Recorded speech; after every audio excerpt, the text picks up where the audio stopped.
So those of you just arriving, we are going to use the wall for quite a large part of the practice. So identify a wall space. But I think for the first part of the practice, if you have the space available, it's a good idea to just have the orientation of your mat the same as mine.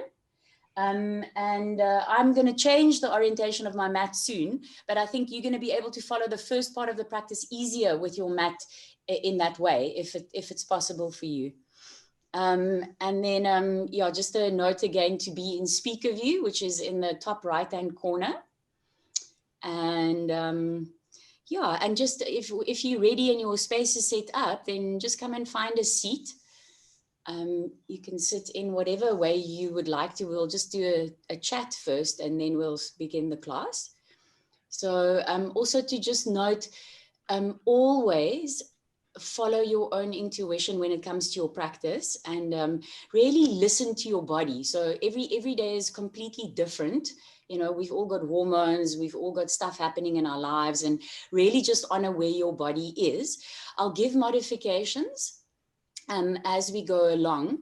But if I don't give a specific modification and you've got some niggle in an area of your body and you need something, please unmute yourself and let me know, so that you can participate at all times.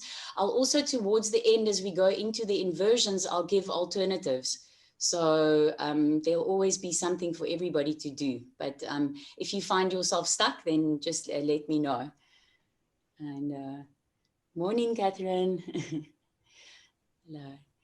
So our theme for today, I think most of you are on the group. If for some reason you're not on the group and you would like to be on the WhatsApp group, just to receive like the weekly themes and the recordings and everything, then please let me know, and I'll add you to the group.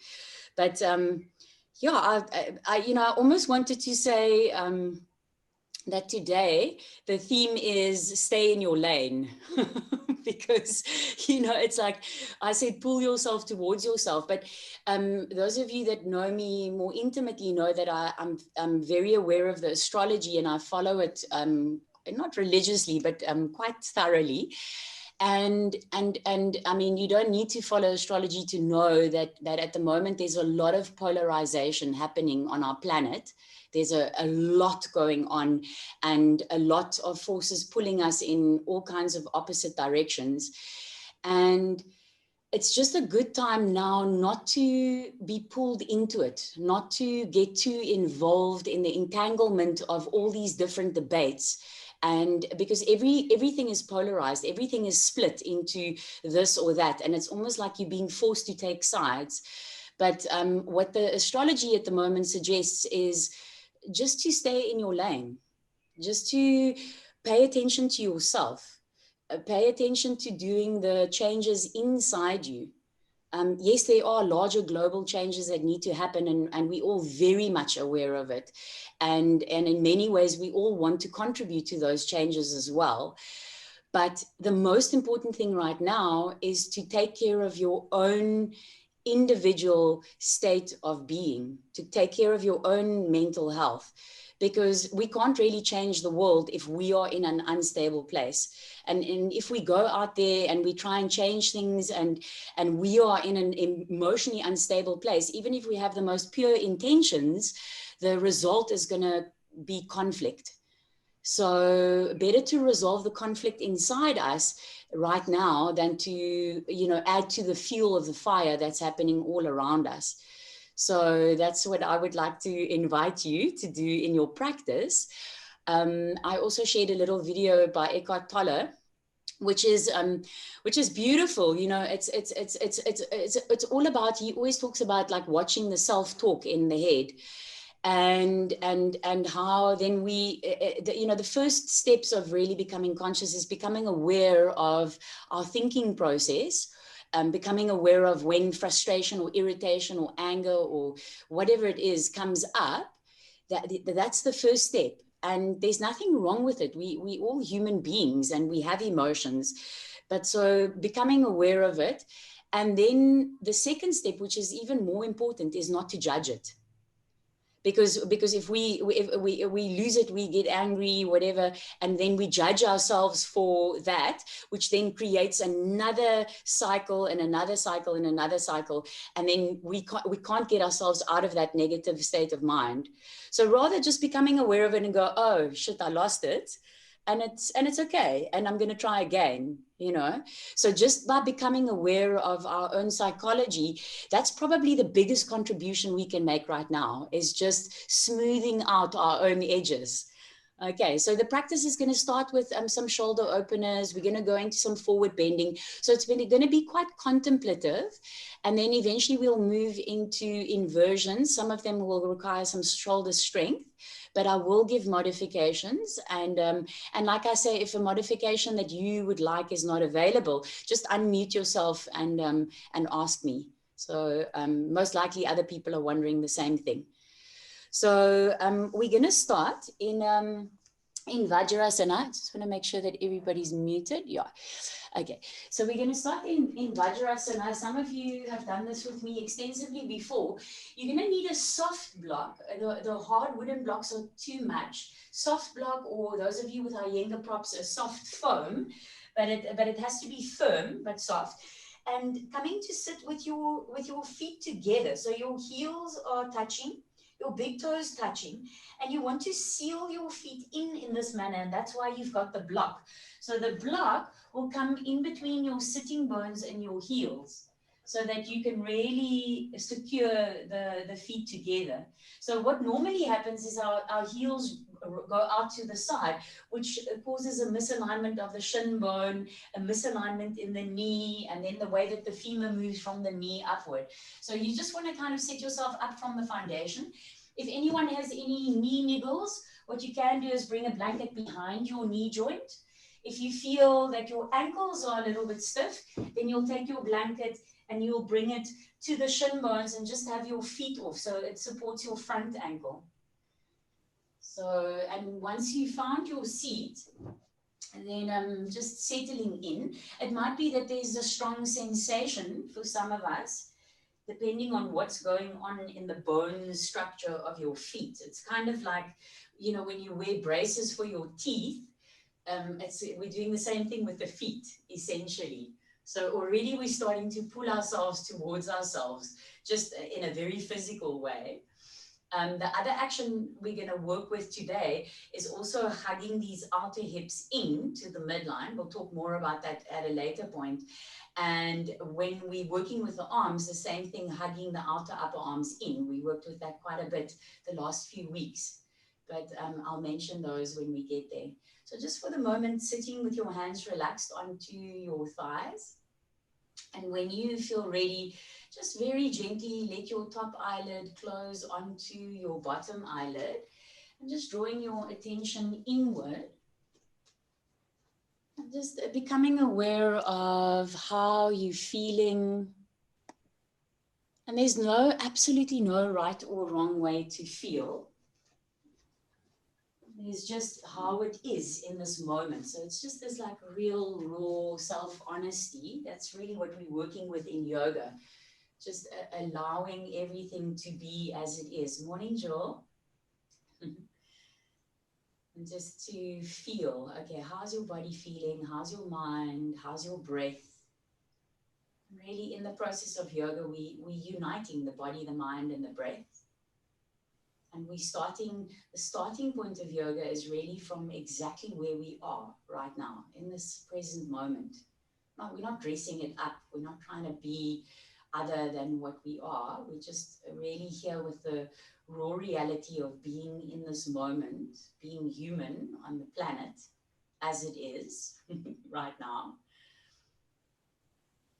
And just within the structure now, very gently draw your tailbone to your pubic bone, draw your pubic bone back to your tailbone, and lift the energy from the base of your spine to the base of your head. So from there, you're lengthening your spine from the pelvic floor to the base of your head, to the occipital area.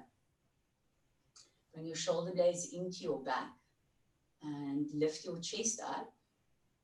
And then bring your palms of your hands together at your heart. Let your elbows settle back and down so that you can lift your armpit chest, collarbones broad and spacious, and let the tops of your shoulders release down your back, away from your neck, so that your throat is soft, your neck is released. Relax your tongue, relax your jaw. Just let your eyes very gently soften inward to your heart space, and the crown of your head very gently ease upward to the sky. Allow your breath to flow in its natural rhythm, not trying to change your breath in any way. You're just welcoming it as it is right now.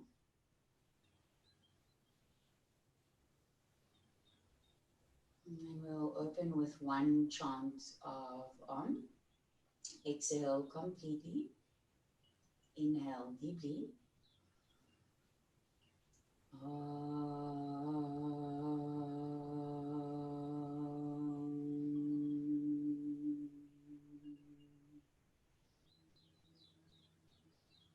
Bow your head to your heart.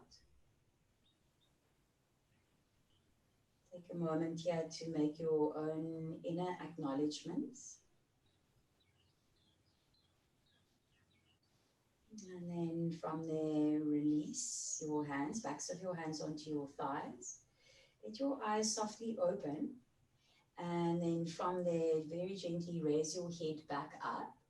And just stay seated for the moment. So I'm going to change the orientation of my mat now. I just want to demonstrate to you the beginning. So we're going to do quite a bit of dog stretch and plank. If it's too strong on your shoulders, then you can rest in child's pose at any point. Okay, so we'll start from dog stretch. We'll go forward. We'll hold plank. I'll give you instructions when we get there. And then we're going to lie down. So the first posture here, and this I want to show you from the front, is that we're going to cross the arm. So right arm in front of left arm, and the hands slightly forward of the shoulders and clawing your hands over, and then dropping the chin over the top arm. Okay, so that'll be in a little while from now. So from here, just release your block. Bring your hands forward, and you might feel to just tuck your toes under to give your feet a little release. And when you place your hands onto your mat, those of you with hyperextended elbows, face your middle fingers forward. Otherwise, if you want some shoulder space, you face your index fingers forward. But everybody, bring your hands for today wider than your shoulders, and bring your hands slightly forward of your shoulders as well. And then when you feel ready, on the next exhalation, come into your dog stretch, Adamuka Svanasana. So if you need to walk your legs out or make any little adjustments here, then please feel free to do that, whatever it is that you need, so that you arrive in a comfortable way in your first dog stretch. And just, again, just feeling, it's just like a moment of truth, of clarity, of just feeling where you are, what's happening in the body, what's happening in the mind, in the breath.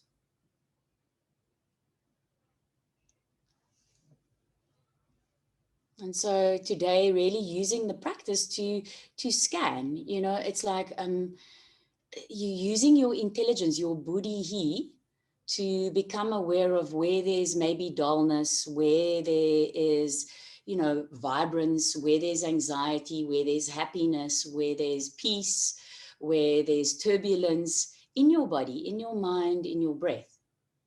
As often what we see reflected in the outer world is it's all inside all of us. And just by taking that responsibility to make the change inside us, that's really how we change the world around us. So just notice, feeling it out. And now from here, on your next inhalation, come forward into plank pose and stay here. So stack your shoulders directly above your wrists. Be on your tippy toes, but push back to your heels. Notice if your lower front ribs are hanging out, and draw your abdomen back to your lower spine. Spread the tops of your shoulder blades, but bring the bottom edges of your shoulder blades into your back. Make sure you keep your head lifted because the head weighs quite a lot. And then from there, on the next exhalation, slowly drop down onto your knees, drop down onto your abdomen. Come onto your forearms so that your elbows are under your shoulders. And now we're going to cross the arms. So take your right arm in front of your left arm. So you're crossing in the middle of your upper arms, if I had to show you from the front. And then walk your hands over to the side. Claw, claw, claw your hands maximum over. And then drop your chin over the top arm. And just allowing that outer deltoid area to open up. So you letting your body relax completely into the shape. I'm hoping that everything's fitting in here. I think everybody can see. Let your full body weight relax into this pose. So your chin is dropping over that top arm and you're really just letting go. So the arms are crossed over like this for those of you. And just let your head relax onto that top arm. Let go. Sometimes I even feel this in my inner ear. That's how deep it goes. But we're all different and we all have different areas. So we're going to iron out a few knots in the shoulder area before we continue. Then we're going to iron out some knots in the hamstrings, in the quads. And then we'll start inverting. Okay, slowly come back up. Come back onto your forearms. And then from there, change direction. So you're going to take your left arm over your right arm. So be on your fingertips. Claw your arm, your hands over maximum. So you get maximum pull to both sides. Try stay even in the center. And then drop your chin over that top arm. Let your heels drop out to the side. And let your full body weight drop into your arms.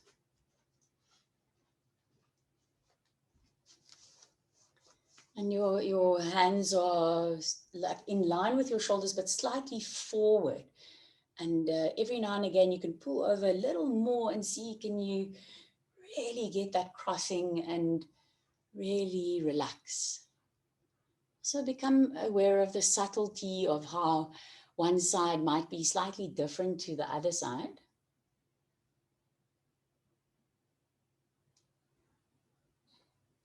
Okay, and then slowly come back up. Bring your hands underneath your shoulders. Tuck your toes under and push back into dog stretch, Adamuka Svanasana. So staying in your dog stretch now. Check that the outer edges of your feet are aligned. Tighter shoulders, index fingers facing forward. Hyper flexible elbows, middle fingers facing forward. But everybody have your hands for today wider than your shoulders so that your shoulders have space to open up.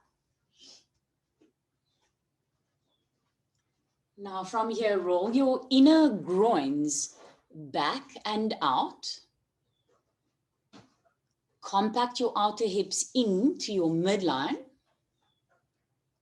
And then that action we worked with a lot, tailbone to pubic bone, and push the pubic bone back to the tailbone. Feel how that engages the lower abdominal area. Very important to stabilize the foundation, the legs. And this is one way of stabilizing the legs and the pelvis. Now on your arms, press down through the thumb and index finger side of your hand. Roll your inner upper arms up and out. And remember, we were working quite extensively with the belt and hugging those outer upper arms in. So their outer armpits are hugging in towards each other. So you're in dog stretch still, Ruth.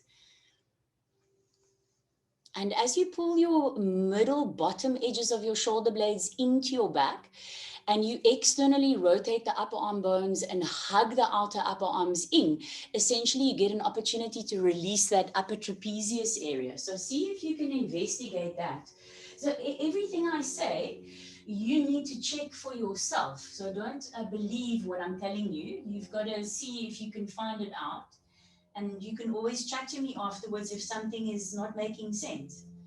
So from here on the next inhalation, again, come forward into plank. Keep all of those actions. So inner groins rolling back and out. And I'll be at the camera for those of you who've got your camera orientated. Inner groins back and out. So you get that rolling. Compact your outer hips in to the midline. And then tailbone to pubic bone to tailbone. Feel how that engages your legs. External rotation of your upper arms. And then from there, hugging your outer upper arms in to the center line. And now again, from there, drop down to come to lie down on your abdomen, on your forearms. So hopefully you're facing the camera right now and you can follow me. So we've done this quite a bit for some of you. But please today, what we're going to do is we're going to bend the elbows slightly. So see how my arm is out to the side, in line with my shoulder. My hand is slightly higher, the elbow is bent down. And then from there, you're going to drop your right ear down. You can just stay in Sphinx pose and watch. Dropping the right ear down, left hand here, and then rolling onto your right side. Left leg stacked on top of the right. Those of you going further, you'll step the left leg over. Note that when the elbow is bent, this posture is much stronger than it is when the arm is straight. And it's going right into the shoulder joint. Otherwise, we're just hanging in the elbow. So coming into your Sphinx, staying in your Sphinx for now, and I'll take your right arm out. So the elbow is micro bent down towards the waist. The hand is slightly higher than the shoulder. Rest your right cheek and your right ear down. Take your left hand onto the floor, elbow lifted, and now roll your left leg on top of your right leg. Stay there first. So you're just rolling onto your right side and pause there for a bit. Then those of you wanting to go further, you can bend up your left knee and step your left foot behind your right knee. So that makes it quite a bit stronger. And then pushing with your left hand to lean your body weight over into the back plane of your body. So you're starting to really open up in that shoulder area. So everyone check that there's a slight little bend in the elbow. It's not a major bend, but it's a slight little bend. So that, especially for those of you with hyperflexible elbows, so that you're not going into the elbow joint, but you're actually working into the shoulder. So it's like somebody's taking their hand and pushing that right shoulder blade deep into your back body. And keep leaning your body back. Very nice. And then from there, slowly roll back to the center. Come back into Sphinx pose for a moment. And now take your left arm out in line with your left shoulder. So again, there's a little micro bend in the elbow down. The hand is slightly higher than the shoulder. Rest your left ear, your left cheek onto the floor. Bend up your right elbow, right hand onto the earth. And then push with your right hand to roll your right leg on top of your left leg and lean back. So first stay there for a few breaths, just feeling it out. So the arm slide, more in line with the shoulder, that's it. And then Bella a little bit, straight in line here. And then a little bend like that. Those of you going further now will bend up your right knee and step your right foot behind your left knee. So don't try and escape it. So with the elbow bent like that and the arm in line with the shoulder, it goes right into the shoulder area. So the arm is slightly like that. Yeah, that's it. And it's quite strong. Those of you used to this posture, you might not be able to go as far as you normally go. Just breathing into it. Feel it where it is for you today.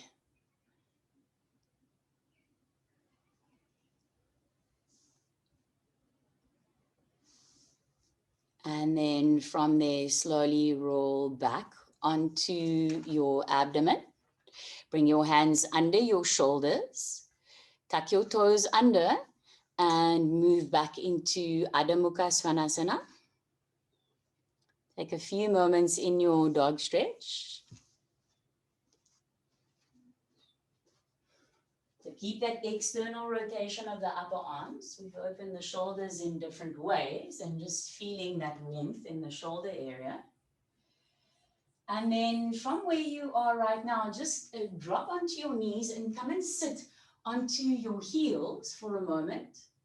And then just observe the screen. So you're going to need one of your blocks. And just have a look first, and then we'll do it together. So the block is going to come onto the mat, underneath, roundabout underneath where your head is. And we're going to go into kind of like an Anahata, toes tucked under, thighs perpendicular to the floor. And it might be that you need to move the block.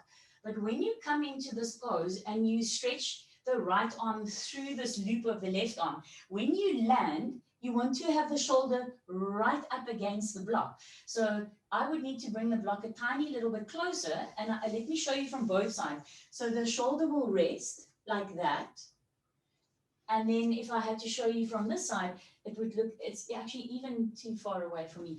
It would look like this. So the opposite hand is pushing like that, just as we did now. But you're in Anahatasana, and I'll give you more instruction when you're there. So come and stand on your hands and your knees. Toes are tucked under, your thighs perpendicular to the floor, your block underneath, around about where your head is facing. And like I say, you might need to move it further and backwards. Don't let the thighs come forward. So you want to keep the thighs perpendicular to the floor, and you also don't want them to go too far back, just a straight line.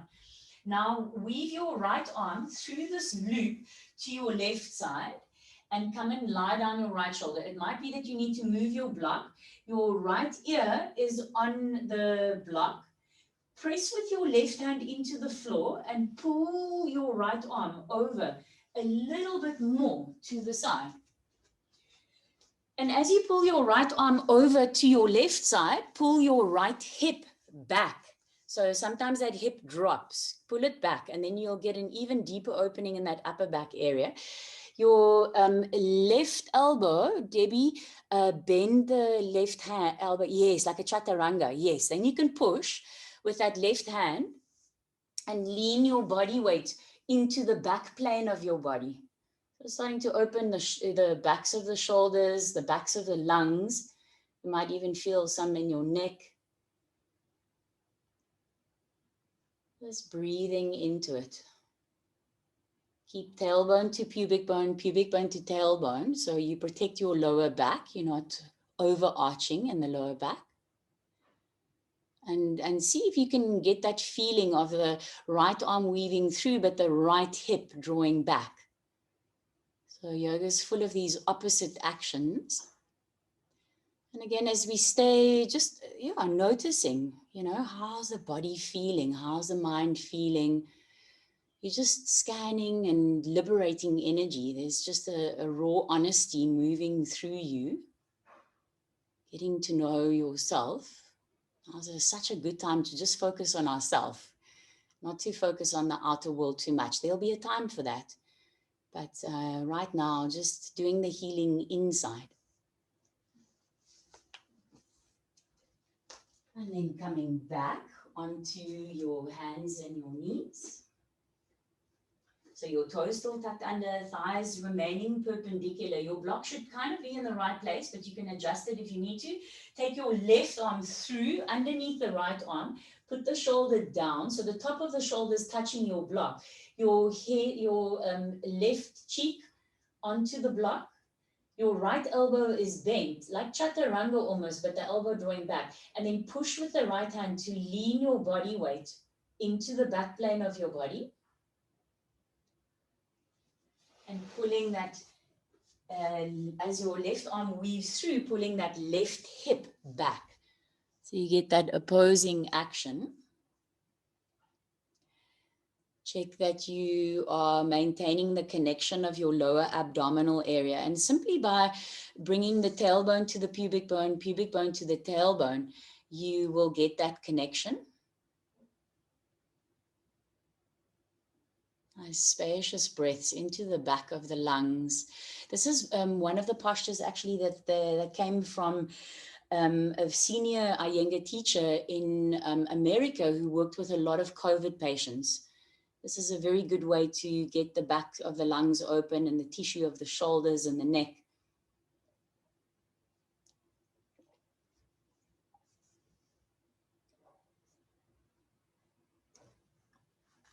Okay, and then from there, slowly come back up.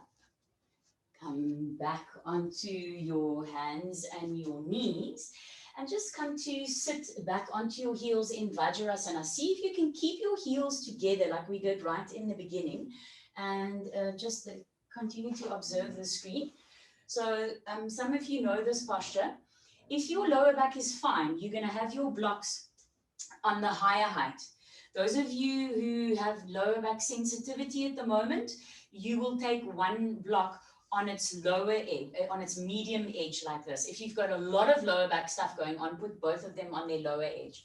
But otherwise, your blocks are going to be high up if your lower back is fine. Just have a look.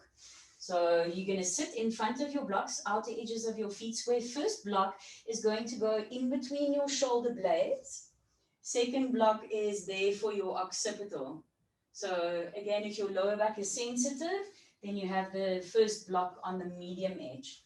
So come and sit and just orientate your body around your block. So you set up your blocks and then you orientate your body around your blocks. So hold the first block with your thumb and index finger side of your hand, and then you move yourself so that you lie down with the middle edges of the shoulder blades onto the block.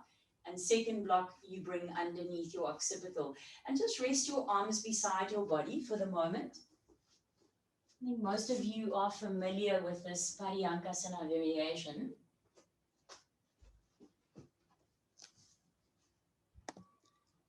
Make sure the outer edges of your feet remain square.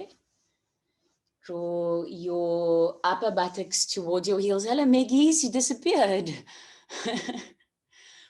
But you're back. I'm glad you're back. Okay, we're in this pose.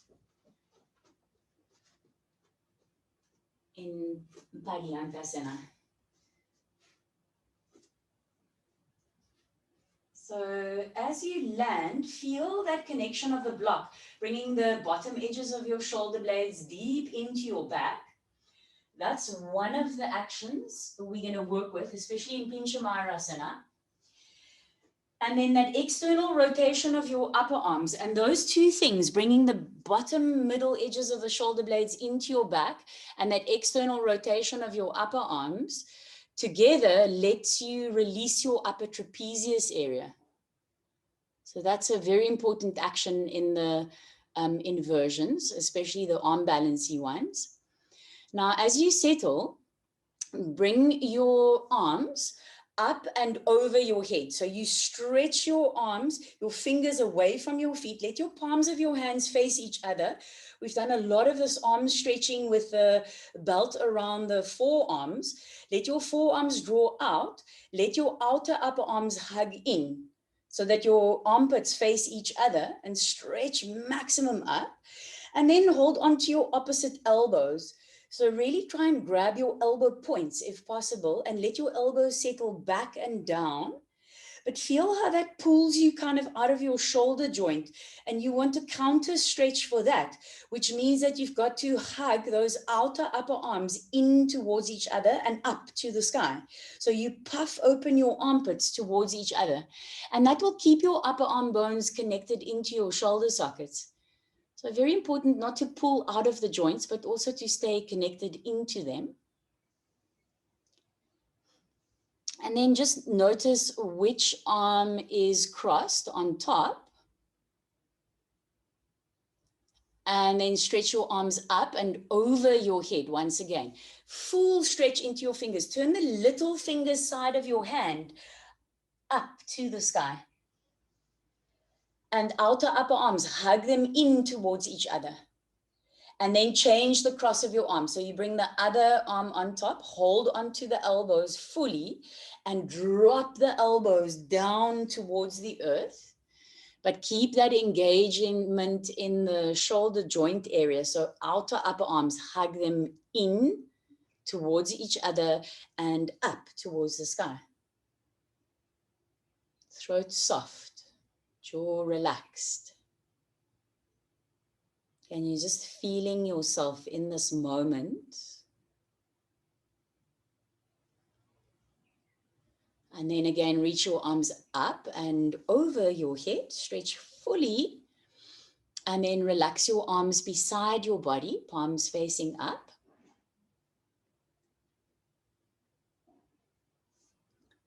Now from there, those of you on higher height, you want to feel where that block is. Keep your abdomen back to your lower spine and you can sit yourself up. Those of you on lower height, you could choose to roll onto your side to come out. So choose whatever option works for your body. And then come and sit again in Vajrasana for one final opening, and then we'll move to the forward bend. So just have a look at the screen. Also, most of you are familiar with this.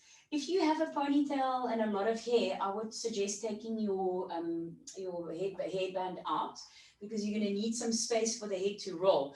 So from here, Luca, you just have to be cautious with your neck, but I think this will be fine for your head. It can actually be quite a relief, but just be cautious. So the hands are beside the ears, and your hands are not going to move at all. You're going to start on your forehead and then roll onto the center of the head, roll all the way to the back of your head. See, my chin is tucked under. The heels of your hands can lift, but the fingers are staying in place. And then we'll roll backwards, and we'll do that a few times. So come and sit. You already in Vajrasana, face the length of your mat.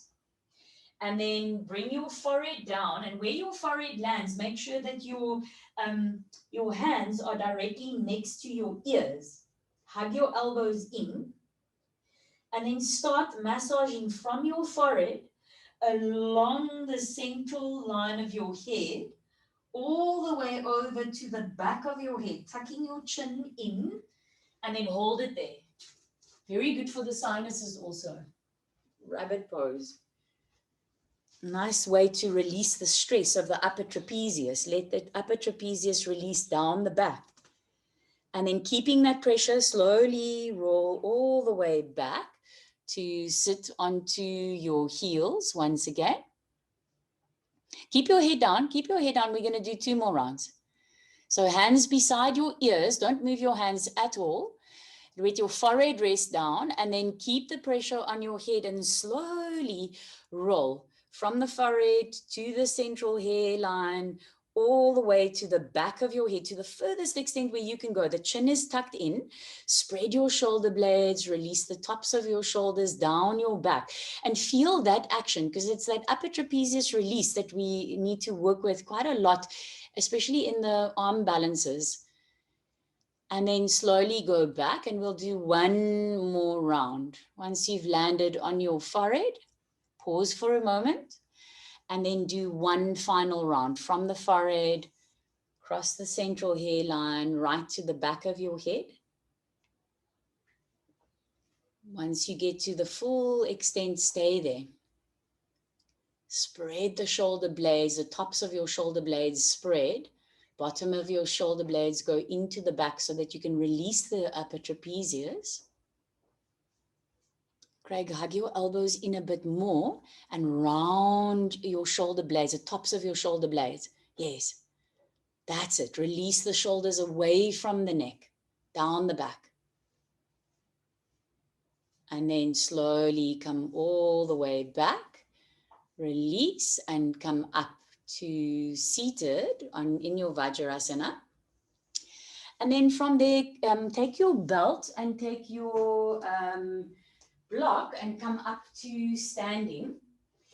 And your belt, make sure that it doesn't have a loop in it. It's completely straight like this, or your scarf. Hopefully you've got a long scarf.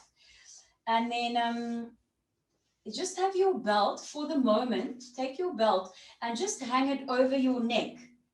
So you've got your belt ready. I'm going to show you in a little while what to do with it. Make sure that you're facing your screen so that you can see exactly what's happening.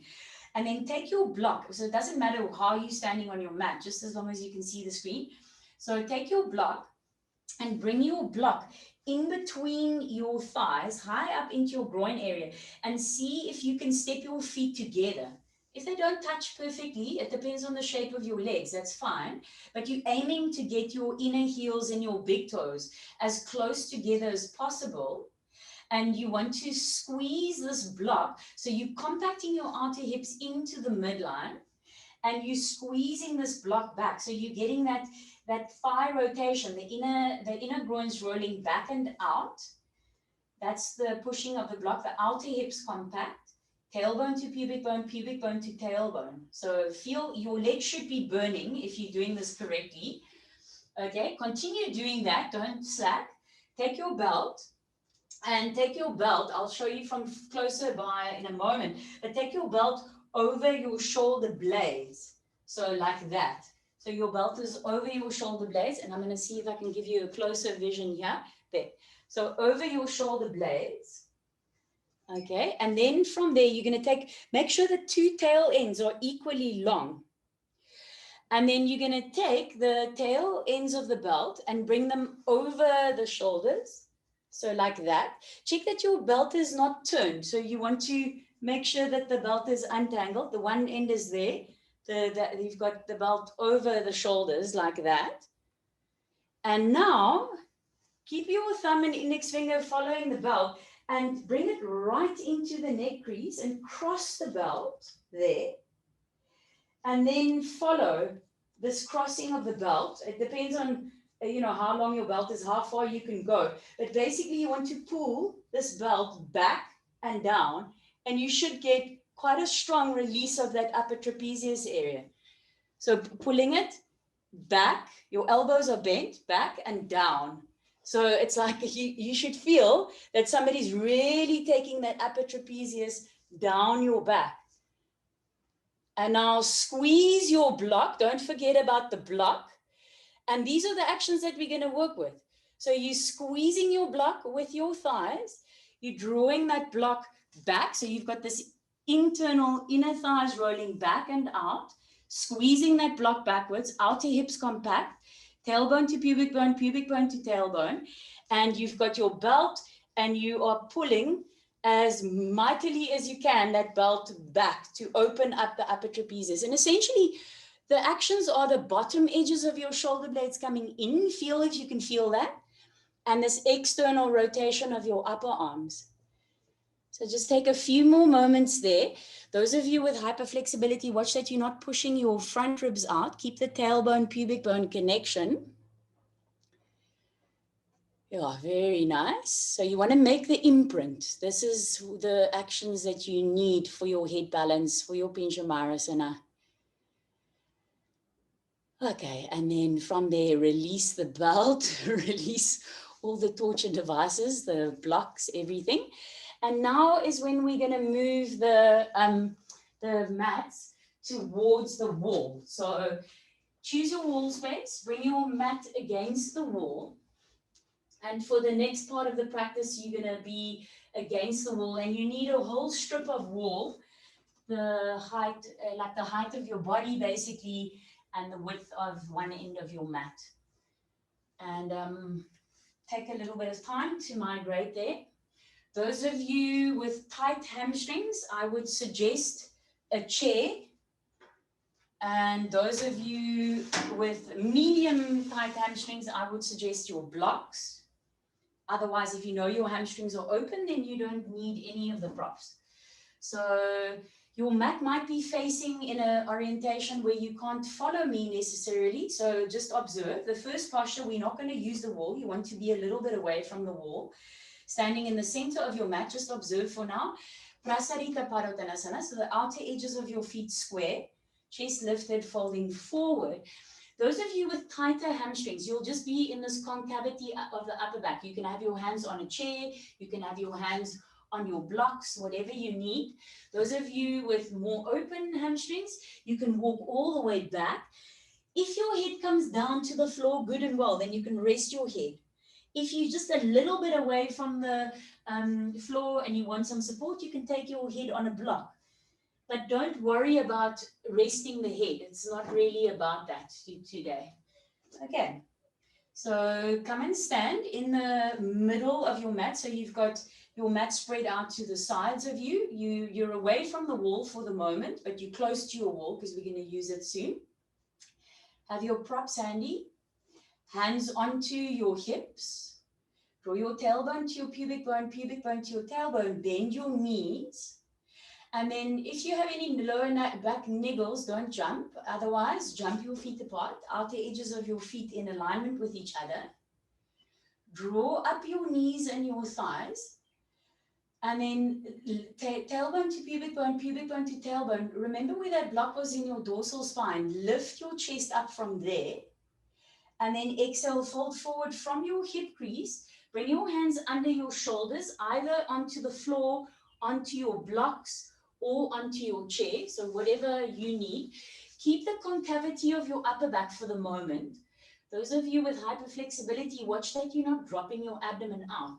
So tailbone to pubic bone to tailbone, collarbones open, external rotation of your upper arms.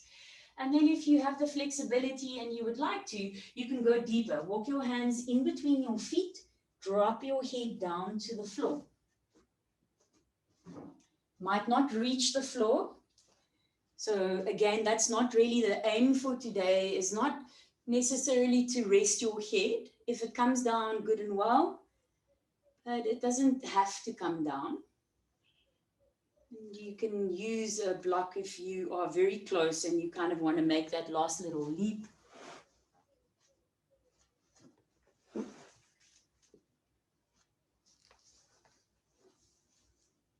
Yeah, very nice. Keep the length in your spine. So for today, as we go into the forward folds, the aim is to keep the length in the spine. Craig, don't rest your head down. Rather use your chair if you need it for your hands.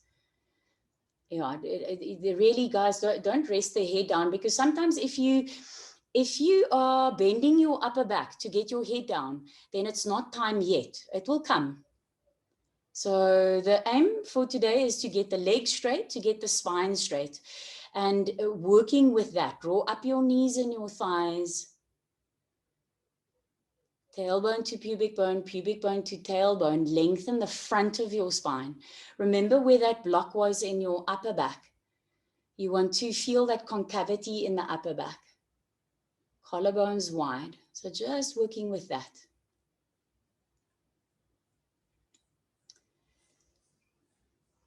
Now from the heel toe, your feet just 1 foot closer together. Bring your hands onto your hips. Keep your abdomen back to your spine, and then lift your chest up and come up and jump your feet together. So we'll come back to that pose. We're going to return to it. And now we're going to go into Vajrasana. Just have a look at the screen for the moment. I'm just going to take these props out the way. So we're going to use the back foot against the wall. Toes turned out about 45 degrees, the right foot forward. Just have a look at first. So those of you that can will come into Paschimana Namaskar with the palms together behind you. Otherwise, you'll hold on to your opposite elbows. So it's either that or that hand position. Depends on what works for your body. And then from there, the brain is in the back foot. I'll give you instructions when we go, but we're going to hold it for quite some time. Again, the aim is to get the legs straight and the spine straight, which means that you're not going to go that far necessarily. The moment you feel your upper back rounding, you're going to injure your back. And there's most likely going to be things going on with the hamstrings and everything. Rather stay up a little higher. So really work with integrity with where you are today. Okay, come and stand with your left heel against the wall. So the toes are turned out about 45 degrees. Step your right foot forward. Have your hands onto your hips. If you find that balance is a bit of an issue, then walk your right foot a little over to the right side. And now just stand upright. So we'll take a little bit of time. Think of it as a meditation, because you're drawing your intelligence, your buddhi into your body, and you're fully present with whatever is here. Notice the tendency if you want to go faster. Notice the tendency if you're a bit dull or whatever's going on. Maybe there's joy. You know, every day is so different. But push into that left heel, push into the right big toe, ball mound, very important, so that you can get that right femur bone to fit into the right hip socket. To draw your outer right hip back, your outer left hip forward. And then from there, reach your arms out. And you either taking Paschimma Namaskar with the palms of your hands together behind your back, or you're holding on to the opposite elbows. Do what works for your body. And then from there, tailbone to pubic bone to tailbone. So again, you're staying with this intelligence in your body before you're rushing into the posture. So that by the time you get into the posture, you are really just in full alignment. Little micro bend in that right knee, but keep the right thigh drawing up, front thigh, back thigh. Turn your abdomen, turn your chest over that right leg. And then from there, slowly folding forward. Go with control. Feel where your body tells you it's enough. So the moment your upper back is bending or rounding, you've gone too far. You want to keep the concavity in your upper back. Work with the action in the legs. Draw up your knees and your thighs. Especially if you are over flexible in the knee, you've got to draw the thighs up, and there's a little micro bend in that right knee. Now come back to compact your outer hips. Hug your outer hips in, hug into your midline. Very important action here. And then once you've hugged your outer hips in, from that compactness of the outer hips, now eject your torso forward out of your pelvis. So the forward movement is first, and then you go down. So it might be that a lot of you just stay in the forward movement and breathe into the legs. So find that stability. So keeping the thighs drawing up, inhale, slowly come up. Just turn your body to the side. Those of you with your hands in Paschimma Namaskar, you can release. Those of you with the hands holding the opposite elbows, just notice which arm is on top and make an imprint of that. And then everybody come and stand with your right foot against the wall. So the toes are turned out 45 degrees. Step your left foot forward, hands are onto your hips. Again, if you feel that balance is a bit precarious, then you just make your stance a little wider, left foot to the left side. Stay with your hands onto your hips. Bring your intelligence into that right heel. Press that right heel into the wall. So that's the brain of your posture. Press into the left big toe. So that puts you into the center line of your body.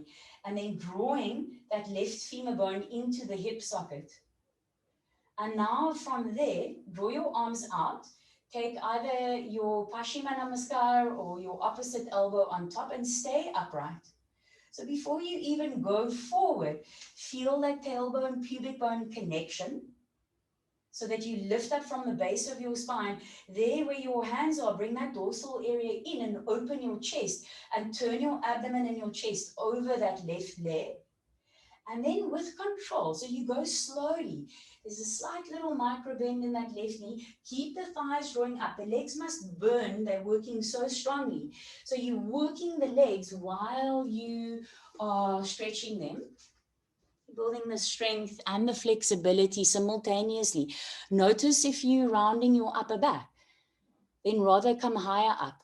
Make sure that your upper back is concave. Your collarbones are open. Compact your outer hips.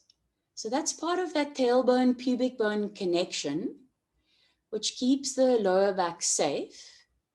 And it brings you into your center line so that there's a sense of stability. And then the forward movement is first. It's like you ejecting your torso out of your pelvis forward. Your front thighs stay back. And then the final part of the pose is coming down. Keep your thighs drawing up. And then inhale, slowly come up. Square your feet onto the side. Release your arms. And we'll return back into Prasarita Padottanasana that we did just earlier on. Use your blocks, your chair, whatever you need to keep the length in the spine while you're stretching your legs. Hands onto your hips, bend your knees. So you're standing in the center line of your mat. And then jump your feet apart. Outer edges of your feet in alignment. Draw your elbows back. Shoulder blades, bottom edges of your shoulder blades into your back, chest open, throat soft. Exhale, fold forward from your hip crease. Keep that tailbone, pubic bone connection, hands under your shoulders at first.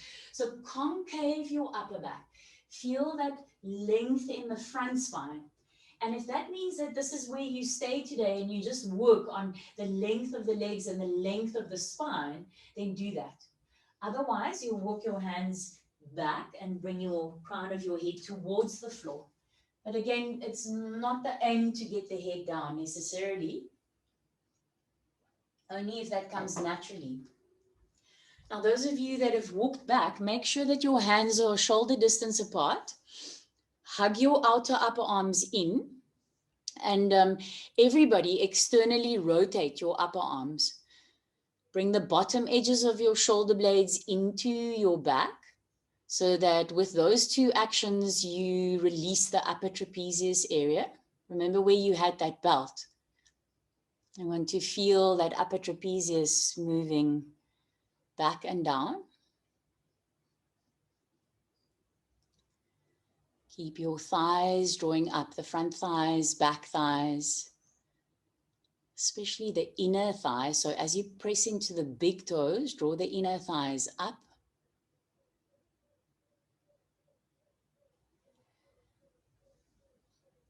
And you're just tuning in. See, where does the body need to activate a little more? Where does the body need to let go a little more? Be honest in your own body. Feel it.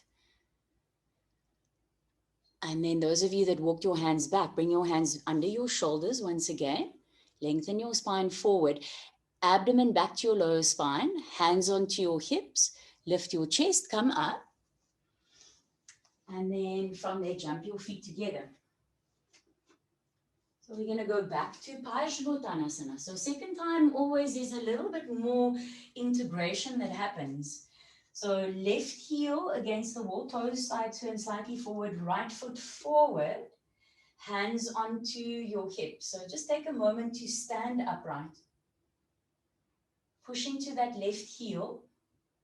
Push into your right big toe and draw this right femur bone into your hip socket. Draw your right hip back, your left hip forward.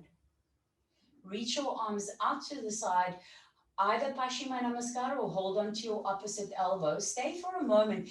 Get that external rotation of your upper arms. Tailbone, pubic bone connection. So you lift from the pelvic floor to the back of your head. Open your chest, lean slightly back. And then when you fold forward, turn your whole torso, your abdomen and your chest over that right leg. Go slowly so you can keep the integrity in the spine and your legs. And notice if the right side of the body is shortening a little bit, bring your left side ribs in to open up the right side ribs. Yeah, nice. Magda, Joanna, very nice.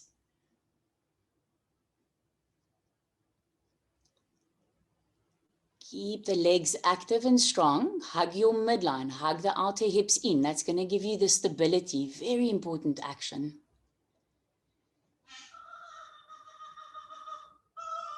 And then slowly come back up. That's a peacock. I don't know if you guys can hear her. Turn the outer edges of your feet square. She's just laid eggs, actually. I don't know where the male is.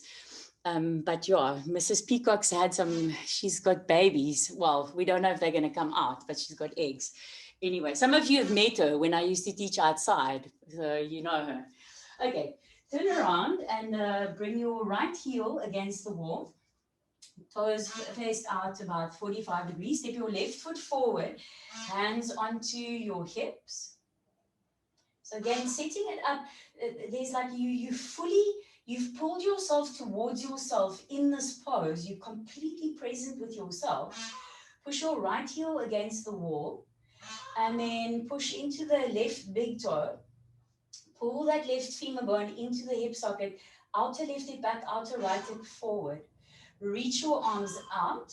Take your hand position, either Paschimma Namaskar or holding onto the other elbow on top. And then stay upright for a bit. Tailbone to pubic bone to tailbone. Come into a back bend with your upper body, but keep the forward bend in your lower body. And then from there, turn yourself over to that left leg. Fold your whole trunk over the left leg. So keep the stability of the legs, the compactness of your outer hips, the releasing of the tops of your shoulders by externally rotating the upper arms and bringing the bottom edges of your shoulder blades in. And now notice if the left side of the body is shortening some, and then bring your right side ribs in to the body and open up your left side ribs. That's a very nice. Yeah, Kari. Those of you with your hands together, push the palms of your hands in towards each other. And then from there, keeping the stability, slowly come back up. Square the outer edges of your feet. Release your arms.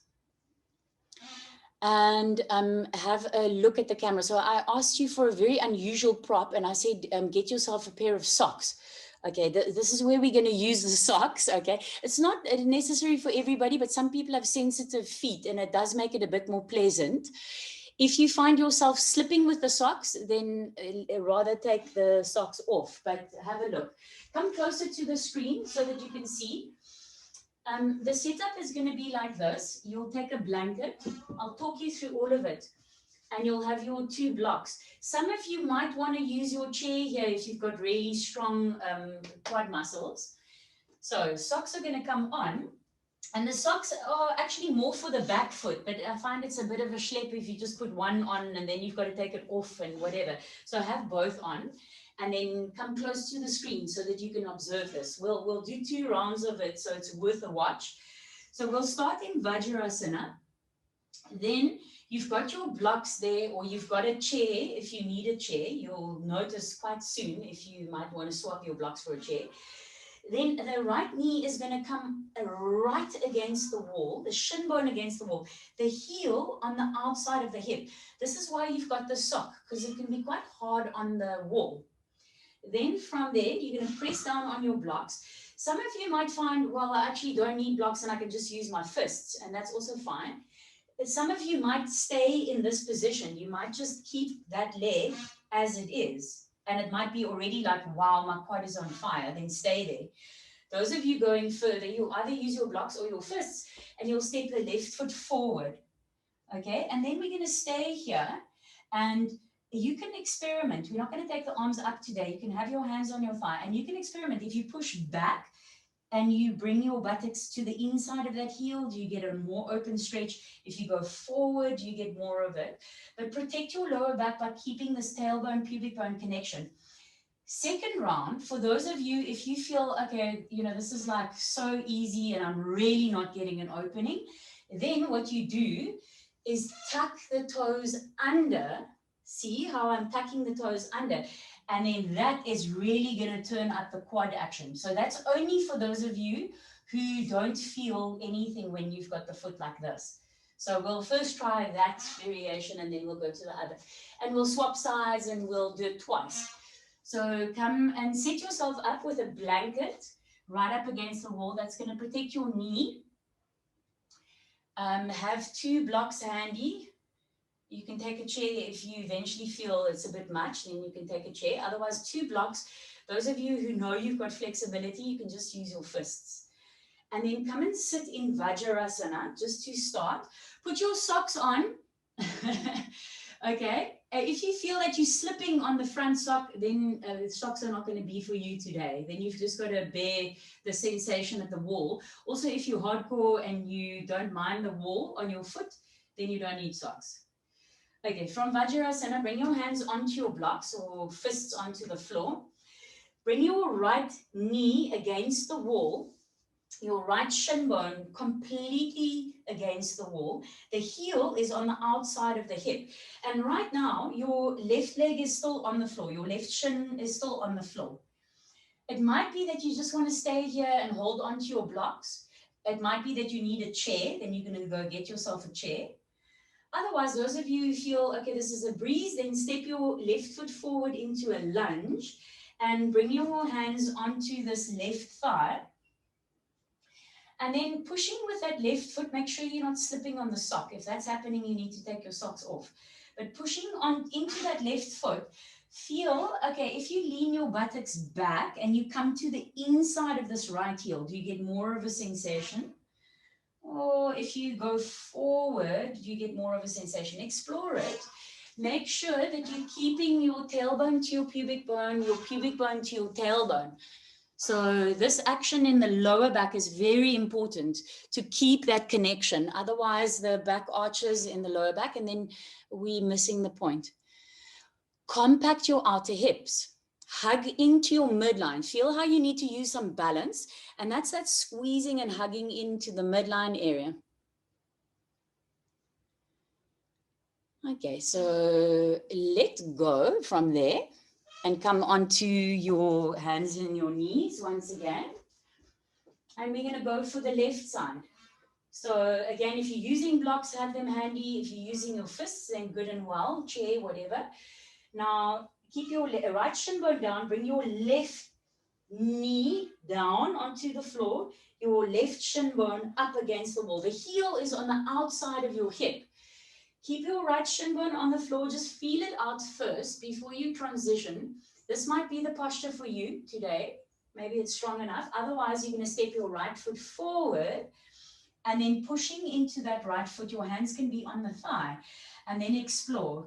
If you lean back and you come with your buttocks to the inside of that left foot, does that give you a better opening? Or if you go forward and you really drop into the pose, does that give you a better opening? So you're investigating with your own intelligence what works for your body. Keep the tailbone connected to the pubic bone to the tailbone, that connection. So you maintain the space in your lower back.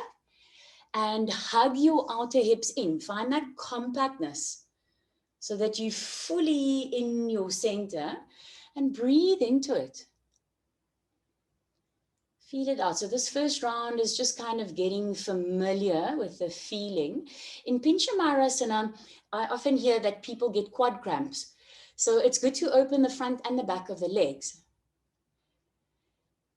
And then from there, let go, come back onto your hands and your knees and come and sit on your heels for Vajrasana. So now you know what props you need, you know what's happening. Those of you, just a short reminder, those of you that didn't feel anything, you can have your knee against the wall and you'll tuck your toes under. That's only if you really didn't feel a quad stretch. Then the toes are tucked under like that. Okay, so let's try again. Right leg up. Make sure the heel is on the outside of the hip. You either stay with your left shin on the floor or step your left foot forward. Those of you that wanted to, your toes would already be tucked under. Otherwise, you need to use your hand to get that action. And then from there, explore. So find out where you get the best stretch. If you're coming forward or if you're going backward. Soften your face. Compact your outer hips.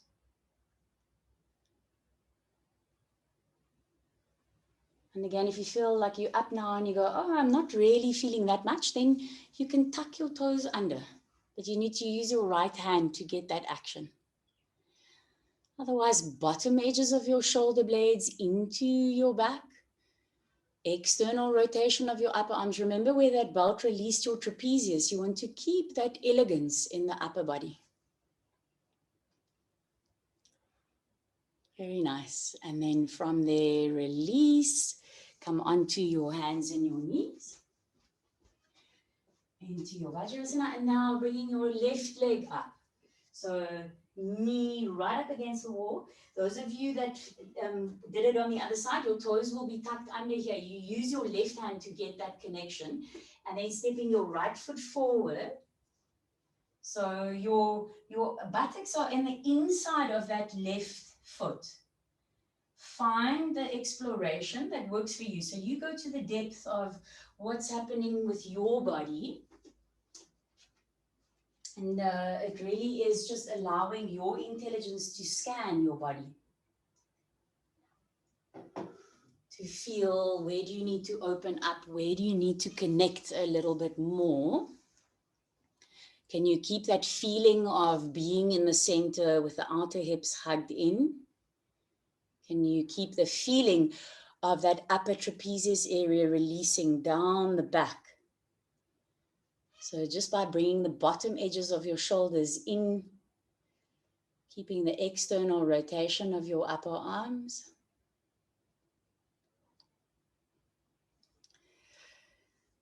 Good, and then from there, slowly come out. Come to sit onto your heels in Vajrasana. And in fact, I would recommend coming closer to the screen for now.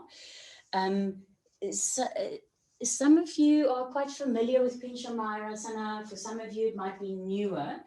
So first of all, those of you that have your moon flow or you've got some stuff going on in the neck and the shoulders and you don't feel like going into strong arm balance, the posture that you will be doing is Upavishta Konasana. Okay, here. Also, you don't have to come into the balancing if you're going into the full pose.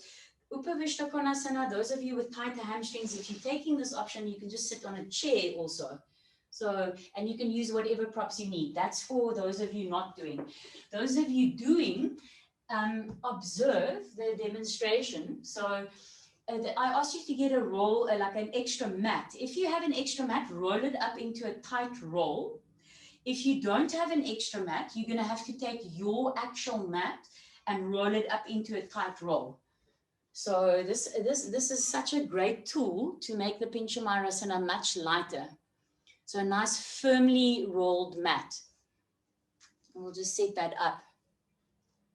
So nice strongly rolled. And if you don't have an extra mat, then roll your own mat.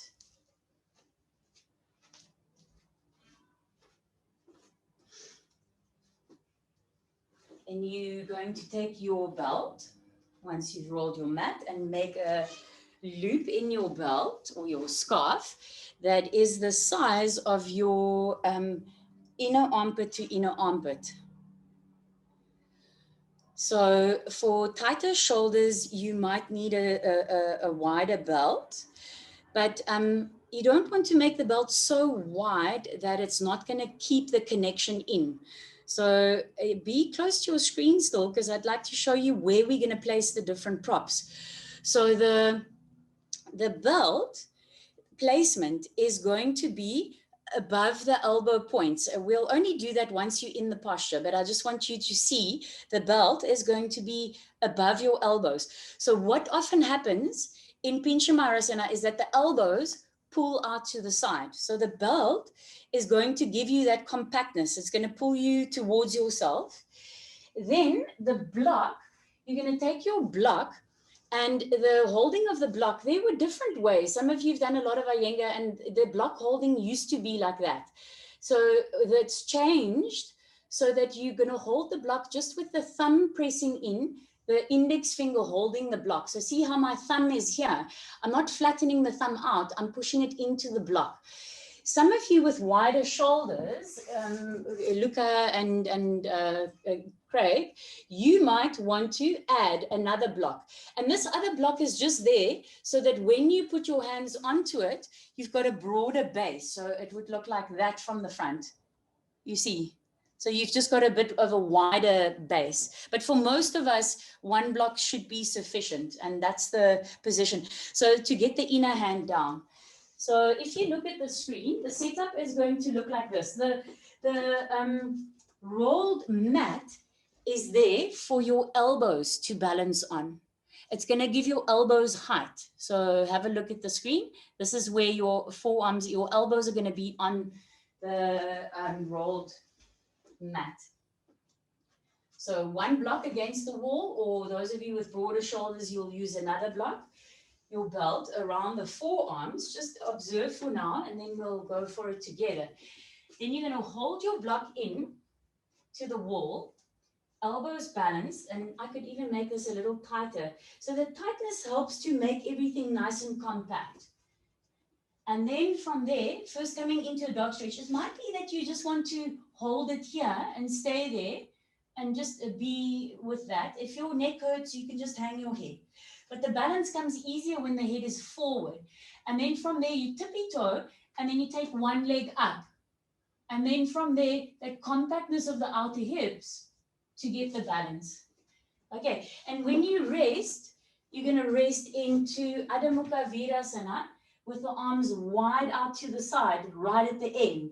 But while you're still busy, you're just going to keep your props and just be in it. Okay, so come and set yourself up with your rolled mat, whether that's your own mat or a separate mat, setting that up. Your block against the wall. And then you've got your belt, and put your belt around your elbow points and come and set up. So you might need to move that rolled mat closer or further away, depending on, the distance for you. The thumb pressing into the block, the index finger hugging the block. And then from there, when you're ready, and you've got your elbows balanced and you've got your belt on, then come into a dog stretch. So you come onto the balls of your feet and pause there for a bit. And then looking forward, and let's all start with the same side. So compact your hips, tailbone to pubic bone to tailbone. And then from there, raise one leg up and then find the wall. And then from there, compact your hips and holding it there.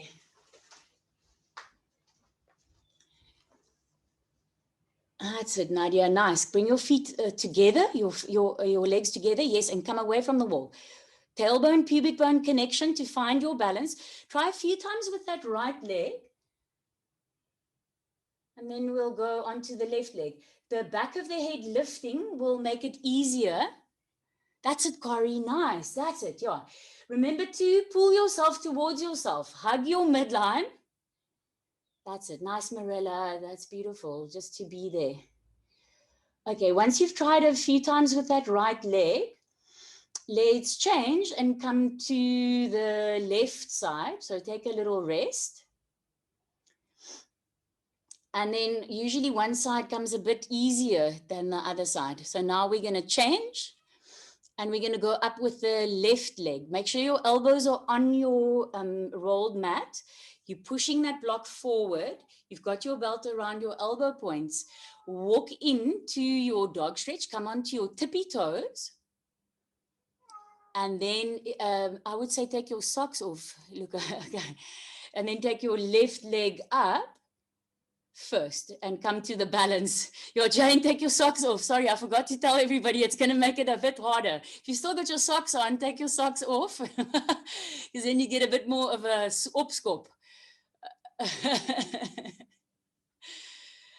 And then compact your hips. So your elbows on the mat.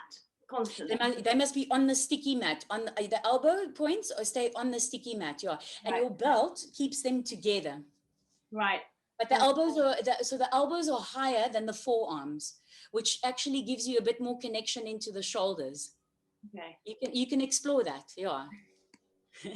But it mustn't be off the mat. They mustn't hang off the backside. They must be on the mat. Yeah. Try a few more times. Yeah. Looks like everybody's going for it very nicely. That's it. Joel, give it gas. Lift the back of your head. Keep your lower front ribs in. And remember, hugging the midline. That's it, Luca. Very nice. Hug into your midline. Outer hips compact in. Tailbone, pubic bone connection. Nice, Joanna, Magda. Nice to help each other. That's so cool. Yeah, very cool. Okay, I think everybody's had a good go at it. Take a moment to rest. take your belt off and come into Adamuka Svanasana with your elbows wide out to the side, your hands under your forehead, and just let your body soften and surrender. Let's take a moment there to let go.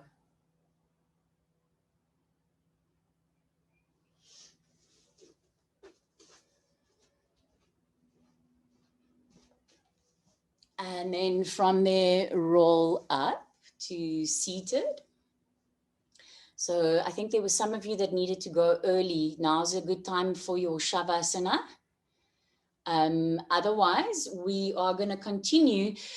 Time is a bit of an issue, so I think maybe we'll just you know what, let's bring in headstand at another point when we can really focus on the detail of it. I think that's a better idea. And let's go into shoulder stand and just start softening. So shoulder stand by itself is actually very much a shoulder opener. It feels like it's a lot of shoulder work, yes, but it also helps to release the trapezius and all of that. So I think it's time for that release, and then we'll bring head balance in another time so that we don't have to rush. Those of you not doing shoulder stand and not inverting today, you will just have your legs up the wall in Viparita Karani in this way. Also, I know some of you don't like to go into halasana, then you can also just be here. Because if you're menstruating, you'll just stay with your pelvis down. Those of you that want to not go with the legs over the head, you can also use this as a shoulder stand setup. But otherwise, if you are coming into the full posture, please observe. I've asked you to get 2 blankets.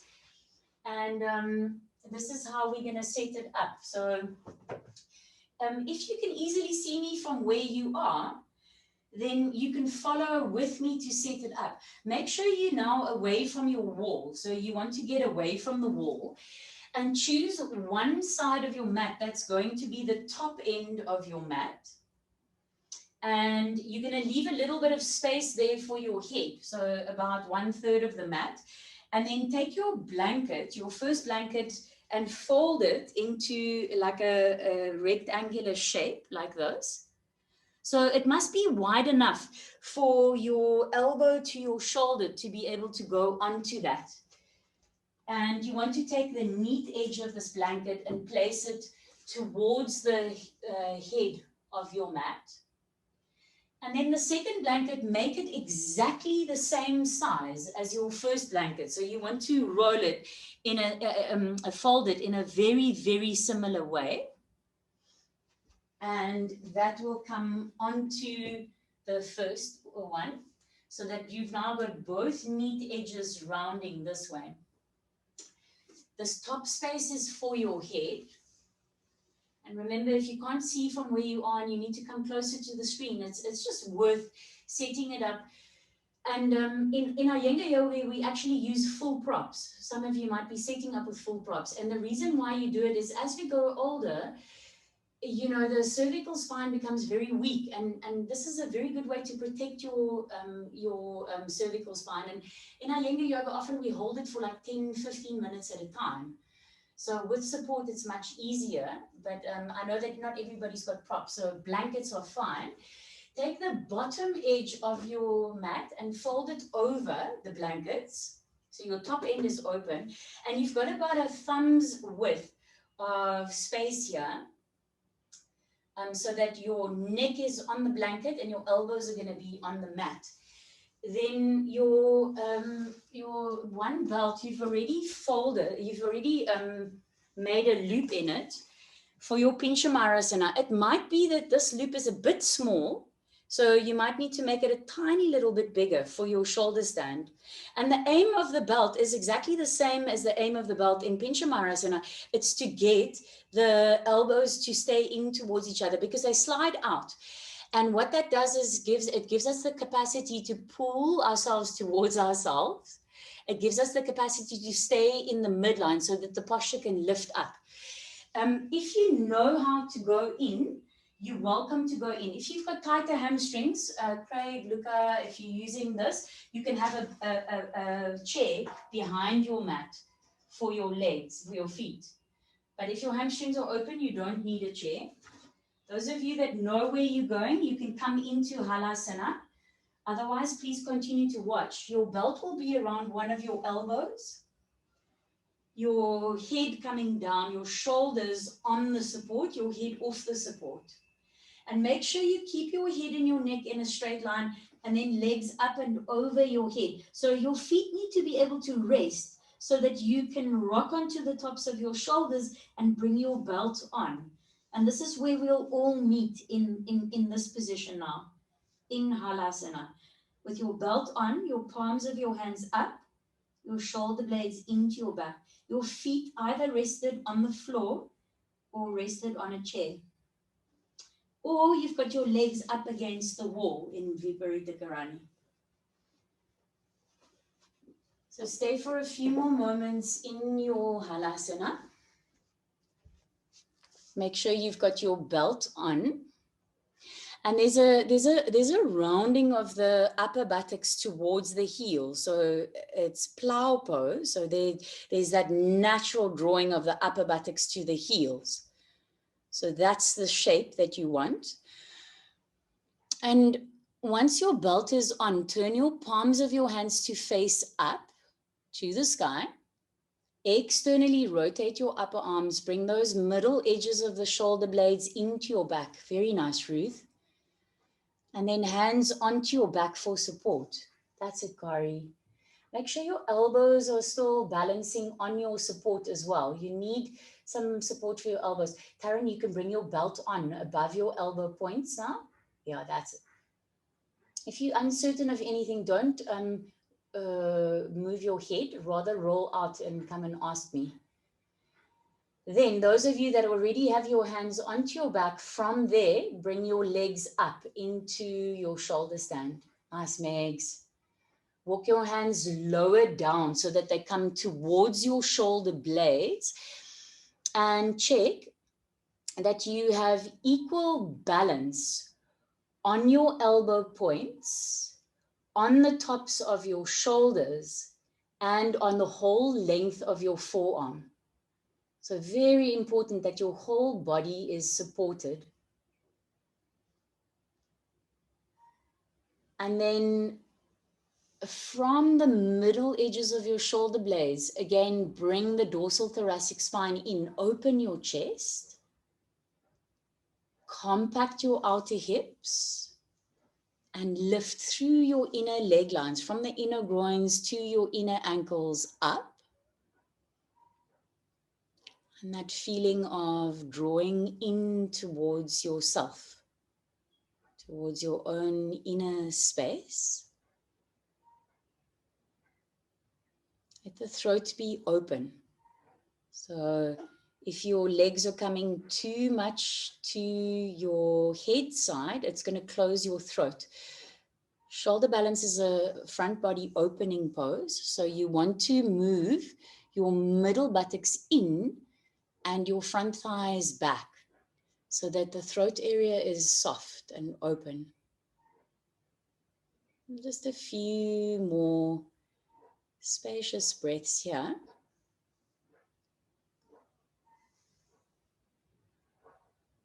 Notice your body, notice your mind.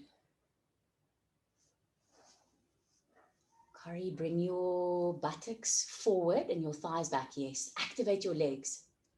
Yeah, that's it.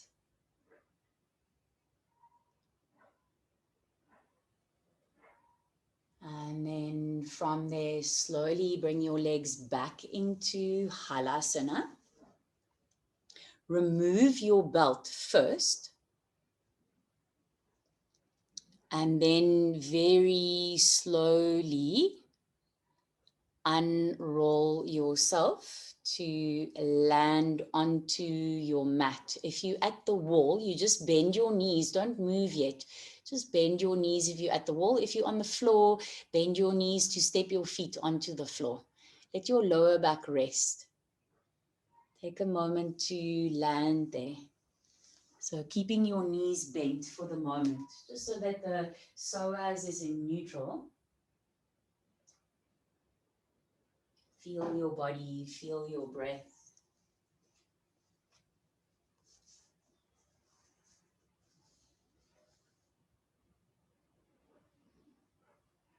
And then everybody roll onto your right side, reach your right arm up.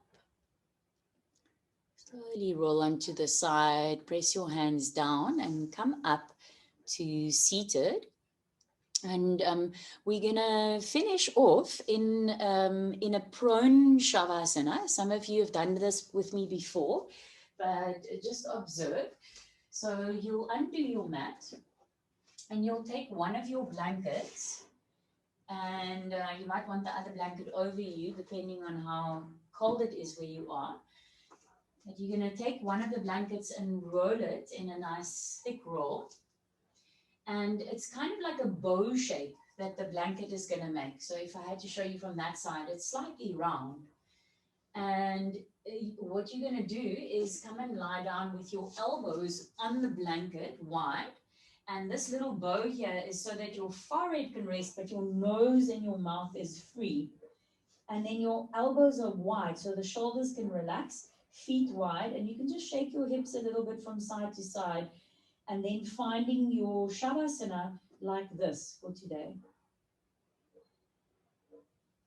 So undoing your mat. I'll stay here for a little longer in case you need to see.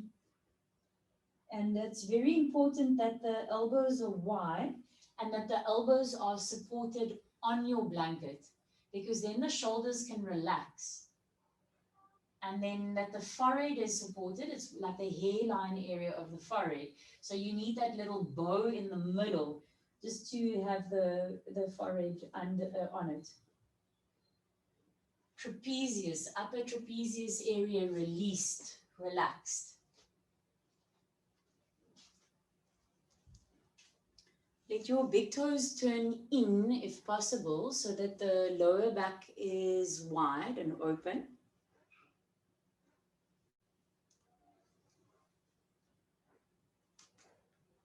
Just allow your breath to return to its natural flow.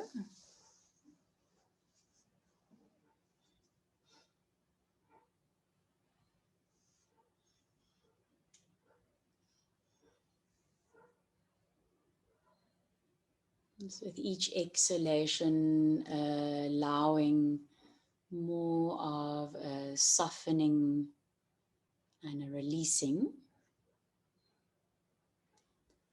Gentle, spacious, dropping into your own inner space.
Allow your breath to become slightly fuller and deeper once again.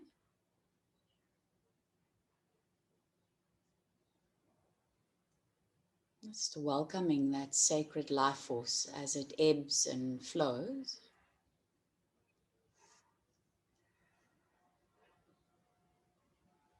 And then when you feel ready, bring your hands underneath your shoulders and push back onto your hands and your knees. And then decide what seated posture would work for you at this moment. So either cross legs or on your heels, whatever feels appropriate. And then come and sit with your palms together at your heart. Let your eyes very softly look inward to your heart space. And just that feeling of very happily being in your own space, doing your own inner work. That feeling of hugging into your own center.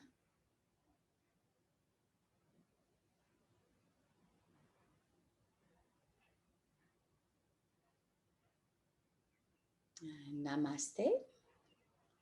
Thank you all for your awesomeness.